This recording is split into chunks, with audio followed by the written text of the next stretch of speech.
தமிழகத்தில் பல ஆண்டுகளாக இருமொழிக் கொள்கை அமலில் உள்ளது. தற்போது மத்திய அரசு மும்மொழிக் கொள்கையை அமல்படுத்த வேண்டும் என அறிவுறுத்தி வருகிறது. இதற்கு தமிழகத்தில் உள்ள பெரும்பாலான அரசியல் கட்சிகள் எதிர்ப்பு தெரிவித்து வருகின்றன.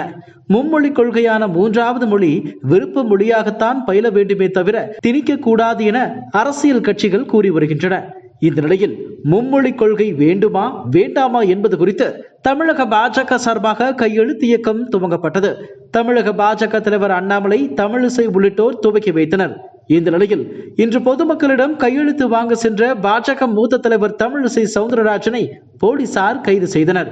அனுமதியின்றி கையெழுத்து இயக்கம் நடத்துவதாக கைது செய்ததால் பரபரப்பு ஏற்பட்டது. இதையடுத்து போலீசாரிடம் தமிழிசை சரம் மாறி கேள்வி எழுப்பி வாக்குவாதம் செய்தார். கையெழுத்து இயக்கத்தின் போது உங்களுக்கு வேண்டாதவர்கள் இல்லை, சில அரசியல் கட்சியை சேர்ந்தவர்கள் கல்லெறிந்தால் என்ன செய்வது என்று போலீசார் தடுத்து நிறுத்தினர். இதனால் அப்பகுதி முழுவதும் பரபரப்பு ஏற்பட்டது. இது குறித்து அண்ணாமலை தனது எக்ஸ்தல பக்கத்தில் ஏழை எளிய குழந்தைகளுக்கும் தரமான கல்வியும் விருப்பமான மொழிகளும் கற்கும் வாய்ப்பை வழங்கும் தேசிய கல்விக் கொள்கையை ஆதரித்து தமிழக பாஜக சார்பாக நடைபெறும் கையெழுத்து இயக்கத்தினை சென்னையில் இன்று முன்னெடுத்து சென்ற தெலுங்கானா, புதுச்சேரி மாநிலங்களின் முன்னாள் ஆளுநர் அக்கா திருமதி தமிழிசை அவர்களை கைது செய்திருக்கிறது தமிழக காவல்துறை. 60 ஆண்டுகளாக தமிழ் மொழியை வியாபாரமாக்கி தனியார் பள்ளிகளில் மட்டும் மும்மொழிக் கொள்கையை அனுமதிக்கும் திமுகவின் இரட்டை வேடம் இன்று அம்பலப்பட்டு நிற்கிறது.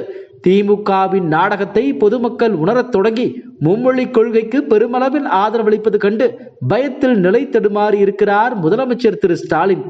அதன் விளைவே ஜனநாயக ரீதியாக நடைபெறும் கையெழுத்து இயக்கத்தை தடுப்பதும் கைது செய்வதும். இந்த கைது பூச்சாண்டிக்கெல்லாம் தமிழக பாஜகவினர் பயந்து பின்வாங்கப் போவதில்லை. தமிழகத்தின் ஒவ்வொரு வீட்டிற்கும் செல்வோம். எத்தனை பேரை உங்களால் சட்ட விரோதமாக கைது செய்ய முடியும் முதலமைச்சர் அவர்களே? தேசிய கல்விக் கொள்கை உங்கள் கட்சியில் இருக்கும் கடைக்கோடி தொண்டர்களின் குழந்தைகளுக்கும் தரமான கல்வியையும் பல மொழிகள் கற்கும் வாய்ப்பையும் அரசு பள்ளியில் இலவசமாக வழங்குகிறது. அதை ஏன் தடுக்கிறீர்கள் என அண்ணாமலை கேள்வி எழுப்பியுள்ளார். இதுபோன்ற செய்திகளை மேலும் தெரிந்து கொள்ள எங்களது யூடியூப், ஃபேஸ்புக் மற்றும் ட்விட்டர் ஆப்களை சப்ஸ்கிரைப் செய்யவும்.